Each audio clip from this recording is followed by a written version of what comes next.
ಹೊದಿಗೆರೆ ಸರ್ಕಾರಿ ಶಾಲೆಯ ವಾರ್ಷಿಕೋತ್ಸವ, ಶಿಕ್ಷಣ ಸಂಸ್ಕೃತಿ ಸಮನ್ವಯದ ವೈಭವ. ದಾವಣಗೆರೆ ಜಿಲ್ಲೆಯ ಚನ್ನಗಿರಿ ತಾಲೂಕಿನ ಹೊದಿಗೆರೆ ಗ್ರಾಮದಲ್ಲಿರುವ ಜಿಲ್ಲಾ ಪಂಚಾಯತ್ ಹಾಗೂ ತಾಲೂಕು ಪಂಚಾಯಿತಿ ಅಧೀನದ ಶಾಲಾ ಶಿಕ್ಷಣ ಮತ್ತು ಸಾಕ್ಷರತಾ ಇಲಾಖೆಯ ಸರ್ಕಾರಿ ಬಾಲಕರ ಮತ್ತು ಬಾಲಕಿಯರ ಕನ್ನಡ ಮತ್ತು ಆಂಗ್ಲ ಮಾಧ್ಯಮ ಹಿರಿಯ ಪ್ರಾಥಮಿಕ ಶಾಲೆಯ 2025ರಿಂದ 26ನೇ ಸಾಲಿನ ವಾರ್ಷಿಕೋತ್ಸವ ಸಮಾರಂಭವು ಫೆಬ್ರವರಿ 13ರ ಶುಕ್ರವಾರ ಸಂಜೆ 4 ಗಂಟೆಯಿಂದ ರಾತ್ರಿ 3 ಗಂಟೆಯವರೆಗೆ ಬಾಲಕರ ಶಾಲಾ ಆವರಣದಲ್ಲಿ ವಿಜೃಂಭಣೆಯಿಂದ ಜರುಗಿತು.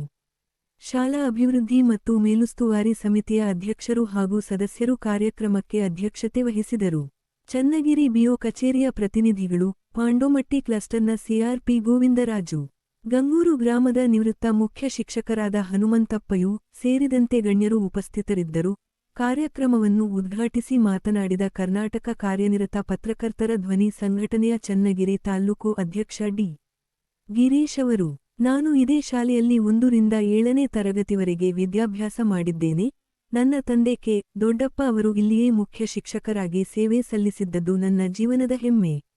ಈ ಶಾಲೆ ಯಾವುದೇ ಖಾಸಗಿ ಶಾಲೆಗೆ ಕಡಿಮೆ ಇಲ್ಲ. ಗುಣಮಟ್ಟದ ಶಿಕ್ಷಣ, ನೈತಿಕ ಮೌಲ್ಯಗಳು ಮತ್ತು ಸಾಂಸ್ಕೃತಿಕ ಚಟುವಟಿಕೆಗಳಲ್ಲಿ ಸದಾ ಮುಂಚೂಣಿಯಲ್ಲಿದೆ ಎಂದರು.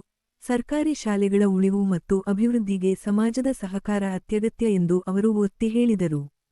ಗಣ್ಯರು ಮಾತನಾಡಿ, ಶಿಕ್ಷಣವೆಂಬ ಪವಿತ್ರ ಕ್ಷೇತ್ರದಲ್ಲಿ ನೂತನ ಚೈತನ್ಯ ತುಂಬುವ ಕೇಂದ್ರವಾಗಿರುವ ಈ ಸಂಸ್ಥೆ ಭವಿಷ್ಯದ ಪೀಳಿಗೆಯ ಕನಸುಗಳಿಗೆ ದಿಕ್ಕು ತೋರಿಸುವ ದೀಪಸ್ತಂಭವಾಗಿದೆ ಎಂದು ಕೊಂಡಾಡಿದರು. ಖ್ಯಾತ ಕವಿ ಡಾ. ಎಚ್.ಎಸ್. ವೆಂಕಟೇಶಮೂರ್ತಿ ಅವರು ಇದೇ ಶಾಲೆಯಲ್ಲಿ ವಿದ್ಯಾಭ್ಯಾಸ ಮಾಡಿರುವುದು ಶಾಲೆಯ ಘನತೆಯನ್ನು ಮತ್ತಷ್ಟು ಹೆಚ್ಚಿಸಿದೆ ಎಂದು ಹೇಳಿದರು.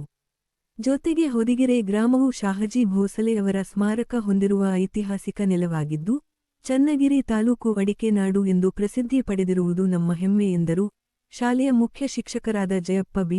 ಎಂ ಅವರ ನೇತೃತ್ವದಲ್ಲಿ Jagadish H. G, Dharanesh H S, Pradeep T. R, B S. Sandeep, Malleshappa R, Sunitha H. R, Umadevi G, Manju H. R, Nazeem, Kausar, Priyanka, Netravati, Nagaveni ಸೇರಿದಂತೆ ಶಿಕ್ಷಕ ವೃಂದ ಹಾಗೂ ಬಿಸಿ ಊಟದ ಕಾರ್ಯಕರ್ತರು ಸಮರ್ಪಕವಾಗಿ ಸಹಕರಿಸಿದರು. ಸಂಗೀತ, ನೃತ್ಯ, ಭಾಷಣ, ಕ್ರೀಡೆ ಸೇರಿದಂತೆ ವಿವಿಧ ಸಾಂಸ್ಕೃತಿಕ ಕಾರ್ಯಕ್ರಮಗಳು ವಿದ್ಯಾರ್ಥಿಗಳ ಪ್ರತಿಭೆ ಮತ್ತು ಆತ್ಮವಿಶ್ವಾಸವನ್ನು ಹೊರಹಾಕಿದವು.